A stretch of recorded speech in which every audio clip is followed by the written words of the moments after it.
स्वर्ग और नरक जाने का असली हकदार कौन होता है? भगवान विष्णु ने नारद जी से कहा, देवर्षि, संसार में मनुष्य के कर्मों का फल उसके आंतरिक उद्देश्य, उसके आचरण और उसके विवेक पर निर्भर करता है। कर्मों का निष्कलंक रूप से पालन, वास्तविक नियत और सच्चे मन से किया गया कार्य ही स्वर्ग की ओर मार्ग प्रशस्त करता है।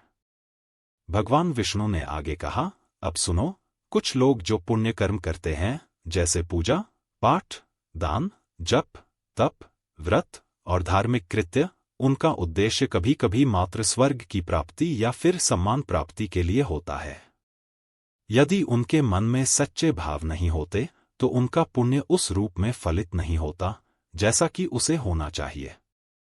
हालांकि कुछ लोग जो पाप करते हैं, वे अपनी नकारात्मक प्रवृत्तियों को नियंत्रित करने में असफल होते हैं और उसी कारण नरक की ओर जाते हैं। फिर भगवान विष्णु ने यह भी बताया कि एक ऐसा पाप है जो मनुष्य को अनंत काल तक नरक में भेज सकता है, और वह है अहंकार। जब व्यक्ति अपने कर्मों में अहंकार का वर्ण करता है और यह समझता है कि उसकी शक्ति, उसकी संपत्ति और उसका सम्मान ही सर्वोपरि है, तो उसकी सारी पूजा, उसका तप, उसका दान और उसका पुण्य सब निरर्थक हो जाता है। अहंकार ही एक ऐसा पाप है जो करोड़ों पुण्य को नष्ट कर देता है और मनुष्य को नरक की ओर धकेलता है। भगवान विष्णु ने यह स्पष्ट किया कि यदि कोई व्यक्ति अपने कार्यों को स्वयं के और दूसरों के भले के लिए करता है, बिना किसी आशा या स्वार्थ के, तो वह सच्चे पुण्य का भागी बनता है। और यही पुण्य मनुष्य के सभी पापों को धो सकता है और उसे स्वर्ग की प्राप्ति दिला सकता है। नारद जी ने भगवान के उपदेश को समझा और इस गूढ़ ज्ञान को सबके बीच साझा किया ताकि लोग अपने कार्यों का सही उद्देश्य समझकर पुण्य की ओर अग्रसर हों और अहंकार जैसी विकृति से बचें। यह कथा हमें यह सिखाती है कि स्वर्ग और नरक का मार्ग हमारे कर्मों और हमारे अंतःकरण पर निर्भर करता है। कई बार जो प्रकट रूप से पुण्य दिखते हैं, वे भी पाप हो सकते हैं। इस विषय में एक प्राचीन कहा जाता है, जो आज मैं आपको सुनाता हूं। इस कथा को सुनकर आपको आपके सभी प्रश्नों के उत्तर मिल जाएंगे, इसीलिए आप इस कथा को ध्यान से पूरा अवश्य सुनिए। जो भी इस कथा का श्रवण करता है, उसके कोटि कोटि पाप नष्ट होते हैं और उसे विष्णु लोक की प्राप्ति होती है। देवर्षि कहते हैं, हे प्रभु, आपके मुख से इस कथा को सुनना मेरा सौभाग्य है। मैं इस कथा को ध्यान से पूरा अवश्य सुनूंगा और इसका प्रचार करूंगा। फिर भगवान विष्णु नारद जी को वह कथा सुनाने लगते हैं। यह कथा अत्यंत ज्ञानवर्धक है। इस कथा में मनुष्यों द्वारा किए जाने वाले पाप और पुण्य का वर्णन किया गया है तथा उसके आधार पर मिलने वाली सजाओं के बारे में बताया है। इसीलिए प्रत्येक मनुष्य को यह कथा ध्यानपूर्वक सुननी चाहिए। आधा अधूरा ज्ञान घातक होता है। इसीलिए दोस्तों, आप इस कथा को पूरा अवश्य सुनिए। तो चलिए आपको सुनाते हैं वह कथा। भगवान विष्णु कहते हैं, हे देवर्षि, पूर्व काल की बात है, मध्य देश के एक नगर में एक ही समय पर 5 मनुष्यों की मृत्यु हो जाती है और वे सभी मृत्यु के पश्चात यमलोक में पहुंच जाते हैं। यमलोक पहुंचने पर वहां का दृश्य देखकर वे सभी भयभीत हो जाते हैं। उनका अंग अंग कांपने लगता है। यमलोक में विशालकाय आकार वाले यमराज सुवर्ण से बने सिंहासन पर विराजमान होते हैं। उनके पास चित्रगुप्त बैठे होते हैं, जिनके पास सभी प्राणियों का लेखा जोखा रखा हुआ है। यम के दूत प्राणियों को आगे धकेल रहे होते हैं।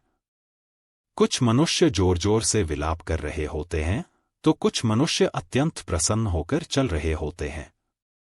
स्वर्ग के द्वार से सुंदर प्रकाश दिखाई पड़ रहा होता है, तो वही नरक के द्वार से धधकती हुई अग्नि की ज्वालाएं दिखाई पड़ रही होती हैं।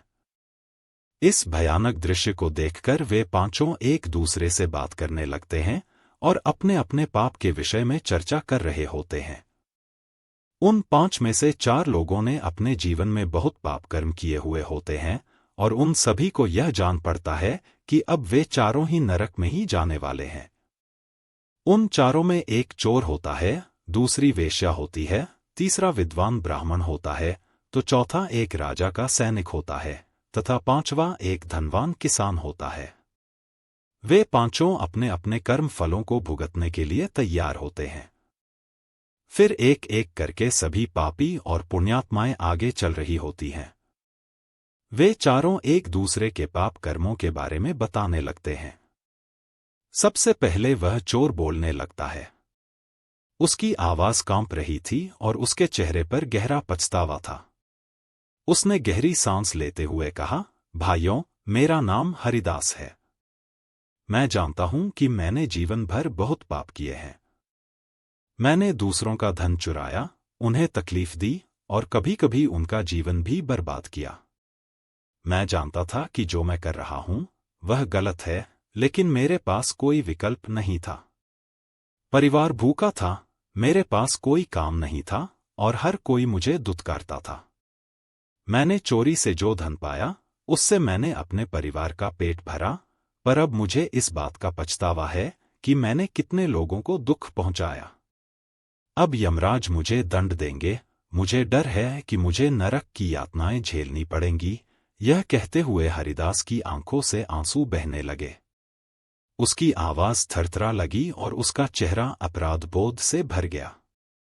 इसके बाद कमलिनी, जो एक वेश्या थी, अपनी व्यथा व्यक्त करने लगी। उसकी आवाज में भी दर्द और ग्लानि थी।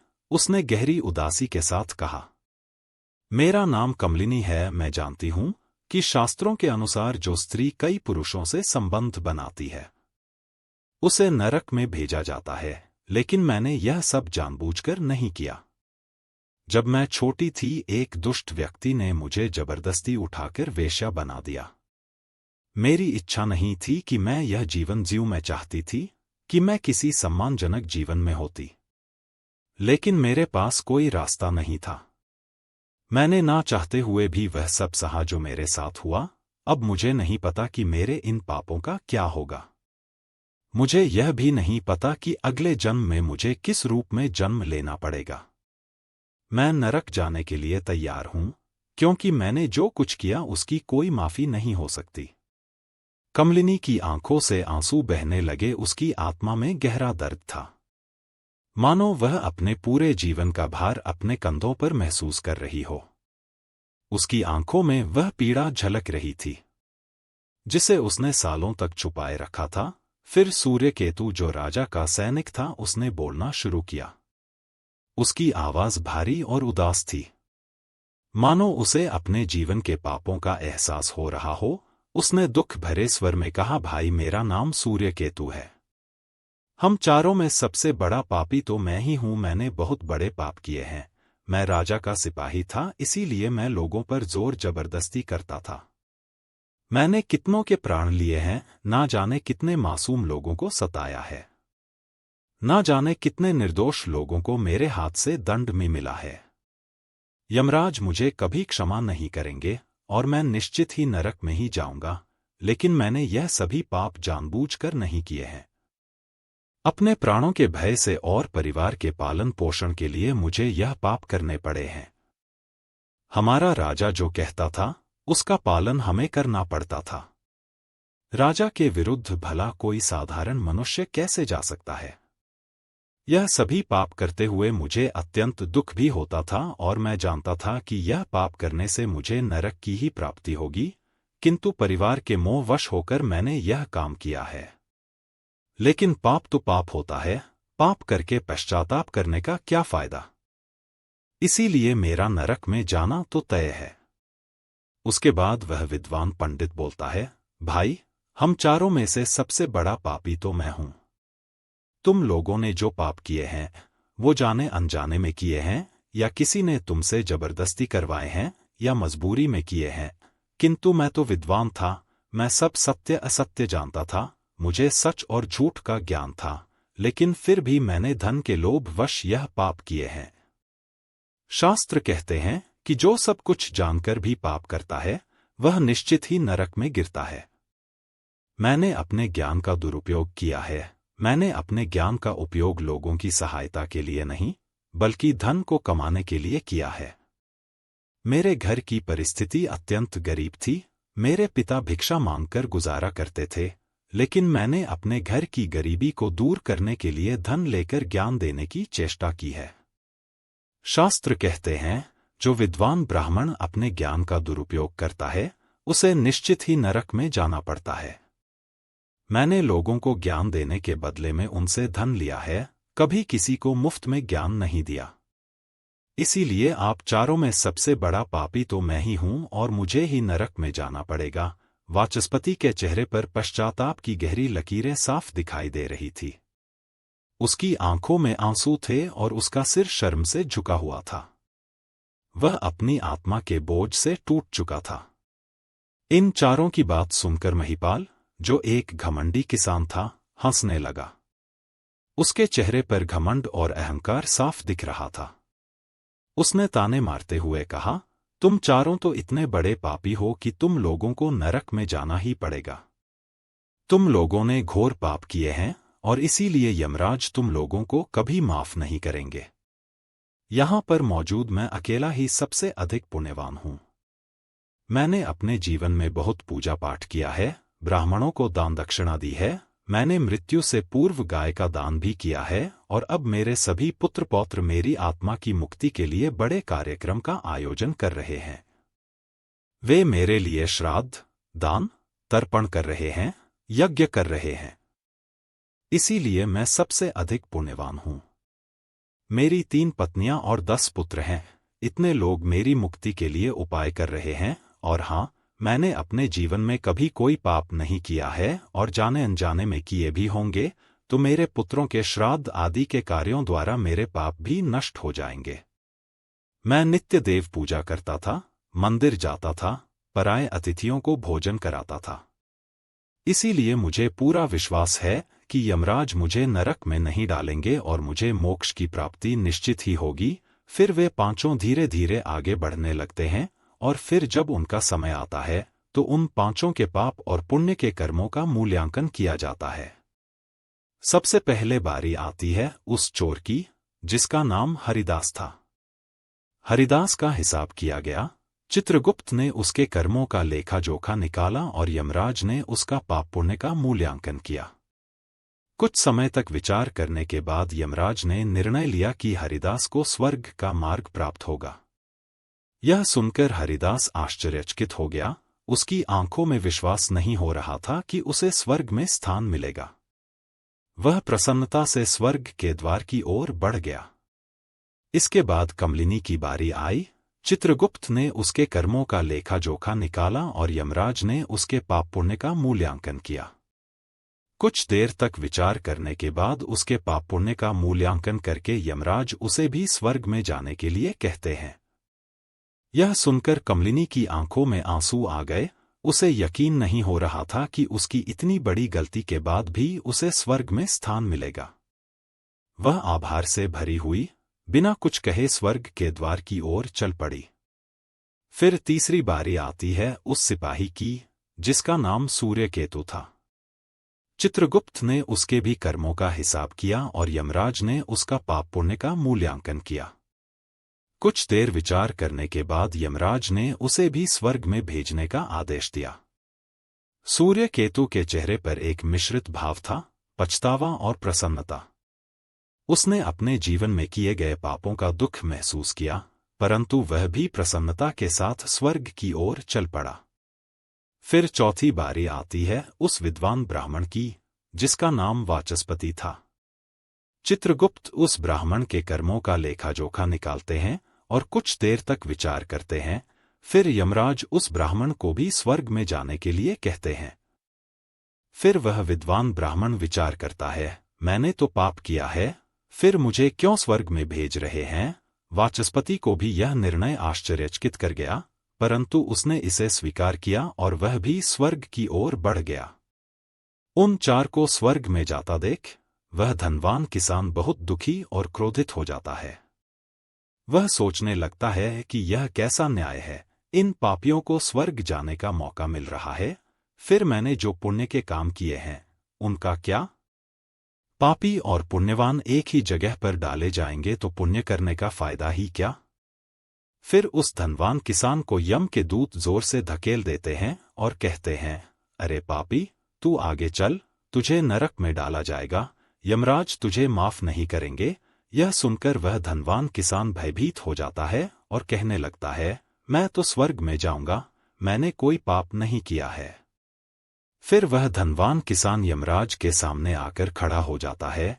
चित्रगुप्त उसके कर्मों का लेखा जोखा देखते हैं और उसके पाप पुण्य के कर्मों का मूल्यांकन करते हैं। तो उसके पाप का पल्ला भारी हो जाता है और यमराज उस धनवान किसान को कहते हैं, अरे दुष्ट, तूने तो बहुत बड़ा अपराध किया है, तू तो नरक में जाने के ही योग्य है। इतना सुनते ही वह किसान थरथर कांपने लगता है और यमराज से कहता है, हे धर्मराज, यह अन्याय है, मैंने तो जीवन में कोई पाप नहीं किए हैं और पुण्य ही किए हैं, आप मुझे नरक में क्यों डाल रहे हैं? और मुझसे पहले जो 4 लोग गए थे, वे तो घोर पापी थे, उन्होंने बड़े बड़े पाप और अपराध किए हैं, उन्हें तो आपने स्वर्ग में डाल दिया है, आप ऐसा अन्याय मेरे साथ क्यों कर रहे हैं? अगर ऐसा अन्याय होगा तो भला कौन सा मनुष्य धरती पर पुण्य करेगा? फिर यमराज कहते हैं, अरे पापी, तूने जो पाप किया है वह तो उन 4 के पापों के सामने कुछ भी नहीं है। तेरे एक पाप के कारण तेरा सारा पुण्य फल नष्ट हो गया है। यदि तूने यह पाप नहीं किया होता तो तू स्वर्ग में जा सकता था, लेकिन तूने यह पाप जानबूझकर किया है, इसीलिए तुझे नरक में अवश्य जाना पड़ेगा। राज ने कहा, हरिदास ने अपने जीवन में चोरी की थी, परंतु उसने कभी किसी गरीब या निर्दोष व्यक्ति के घर चोरी नहीं की। वह केवल उन लोगों के घर चोरी करता था जो अमीर और अहंकारी थे। उसने अपने द्वारा चुराए गए धन का अधिकांश हिस्सा गरीबों और भूखों को भोजन कराने में खर्च किया। हरिदास का हृदय दयालु था और उसने अपने जीवन में कई भूखों को अन्न और पानी दिया है। उसके यह पुण्य उसके पापों से बड़े थे, इसलिए उसे स्वर्ग का मार्ग प्राप्त हुआ। यह सुनकर महिपाल ने सिर झुकाया, उसकी आंखों में पछतावा दिखने लगा। लेकिन यमराज ने उसे अधिक समय दिए बिना आगे कहा, हे दुष्ट, वह कमलिनी वेश्या थी, परंतु उसने यह पाप जानबूझकर नहीं किया। उसे जबरन वेश्यावृत्ति में धकेला गया था, लेकिन उसने अपने जीवन के अन्य समय में पशु पक्षियों और बेसहारा जानवरों की सेवा की। उसने हर रोज पक्षियों को दाना डाला और घायल जानवरों की देखभाल की। उसकी आत्मा में करुणा थी और उसके यह पुण्य उसके जीवन के पापों से अधिक थे, इसलिए उसे भी स्वर्ग में स्थान मिला। फिर यमराज ने कहा, उस सिपाही सूर्य केतु ने अपने जीवन में अनगिनत लोगों के प्राण लिए हैं, परंतु वह अपने राजा के आदेशों का पालन कर रहा था। उसने कई बार अपनी आत्मा को यह समझाने की कोशिश की कि जो वह कर रहा है वह गलत है, लेकिन अपने परिवार की सुरक्षा और पेट पालने के लिए उसने यह काम किया। परंतु इसके बावजूद उसने कई बेसहारा लोगों की सहायता की, उसने कई बार गरीबों को भोजन कराया और अपने पापों का पश्चाताप भी किया। इसीलिए उसके पुण्य उसके पापों से अधिक निकले और उसे भी स्वर्ग प्राप्त हुआ। महिपाल अब और भी अधिक शर्मिंदा हो गया।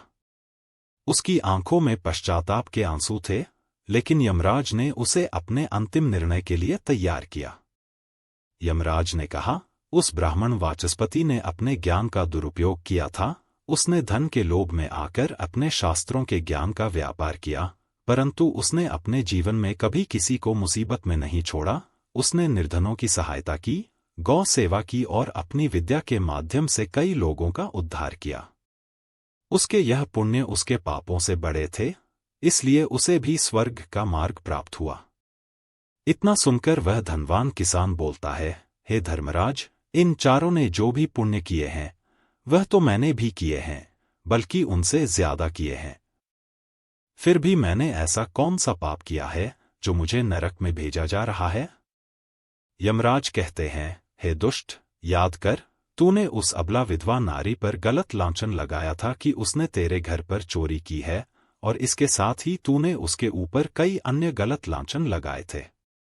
उसे व्यभिचारिणी और वेश्या कहकर उसके चरित्र का हनन किया है, और राजा ने उसे समझकर उस अबला विधवा नारी को मृत्यु दंड दे दिया था। महिपाल, तुमने जीवन में कई पुण्य किए, परंतु एक पाप ने तुम्हारे सभी पुण्यों को नष्ट कर दिया। तुम्हारा झूठा आरोप वह निर्दोष स्त्री पर, जिसने उसकी जान ले ली, वह तुम्हारे सारे पुण्य का विनाशक बना। मनुष्य के पुण्य और पाप दोनों ही उसके कर्मों का फल होते हैं, लेकिन दूसरों पर झूठे आरोप लगाने का पाप सबसे बड़ा होता है और इसका प्रायश्चित नहीं हो सकता। इसलिए तुम्हें नरक जाना होगा। महिपाल अब भयभीत हो गया। उसने कांपते हुए कहा, परंतु मैंने ऐसा जानबूझकर नहीं किया था। मुझे नहीं पता था कि मेरे इस आरोप से उसकी मृत्यु हो जाएगी। मैं केवल अपने धन की रक्षा कर रहा था। यमराज कहते हैं, हे पापी मनुष्य, ब्रह्मा हत्या, चोरी, मदिरापान आदि प्रकार के घोर पापों से भी प्रायश्चित करके मुक्त हो सकता है, किंतु दूसरों पर गलत लांछन लगाने पर कोई प्रायश्चित नहीं है। जो दूसरों पर गलत आरोप करता है, सत्य जानकर भी दूसरों को झूठ कहकर उनके ऊपर दोष डालता है, वह तो सबसे बड़ा पापी है। उसके द्वारा किए गए सभी पुण्य नष्ट हो जाते हैं। इसीलिए तूने जितने भी पुण्य किए हैं, वे सभी उस एक पाप के कारण नष्ट हो गए। महिपाल की आंखों से आंसू बहने लगे। उसकी आवाज कांप रही थी जब उसने कहा, हे धर्मराज, मैंने अपने जीवन में अनेकों दान किए, देवताओं की पूजा की, ब्राह्मणों की सेवा की, परंतु यह एक पाप, जिसे मैंने सोचा भी नहीं था कि इतना बड़ा होगा, मेरे सारे पुण्य नष्ट कर देगा। क्या कोई प्रायश्चित नहीं है जिससे मैं इस पाप से मुक्त हो सकूं? यमराज ने उसे कठोरता से देखा और कहा, नहीं महिपाल, तुमने अपने जीवन में उस निर्दोष स्त्री पर जो आरोप लगाए थे, उनका परिणाम यह है कि तुम्हारे पुण्य सभी नष्ट हो गए। अब तुम्हें नरक की यातना का सामना करना पड़ेगा। फिर यमराज यमदूतों को कहकर उस पापी किसान को नरक ले जाने के लिए कहते हैं।